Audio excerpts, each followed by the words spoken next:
Let's talk a little about the instrument families. If you remember, there's 4 families. We have the string, woodwind, brass, and percussion. Just like our families, those families have characteristics that are in common. For example, my family, we all have brown hair. But my brother, he does have blonde hair. He's still part of our family. So the same goes for the instrument families. Today, we're going to focus on the woodwind family. There are 4 main characteristics of the woodwind family. The body has to be made of wood. The body is the main part of the instrument. It needs to have lots of keys that you put your fingers on to play. You use your air to make the sound, and then it has a reed. The first instrument we're going to look at is the flute.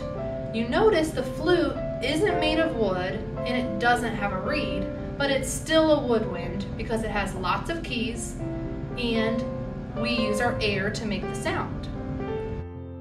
The next instrument is the clarinet. The clarinet is the only woodwind instrument that goes with all 4 characteristics. The body is made of wood, it has lots of keys, we use our air to make the sound, and it has a reed. Next, the saxophone. You notice something different about the saxophone. It's actually made of brass, but the reason it's not brass and it is a woodwind is because it has lots of keys, it has a reed, and we use our air to make the sound. Now there are 2 special kinds of woodwind instruments called the double reeds. What that means is it has 2 of the reeds that are fused together, that's what the player blows the air through to make the sound.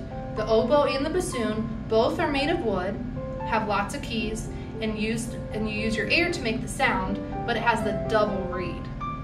These woodwind instruments are part of either the band or the orchestra, part of the 4 families. In class today, we're going to experiment with making some sounds on the woodwind instruments. I hope you learned a little bit today.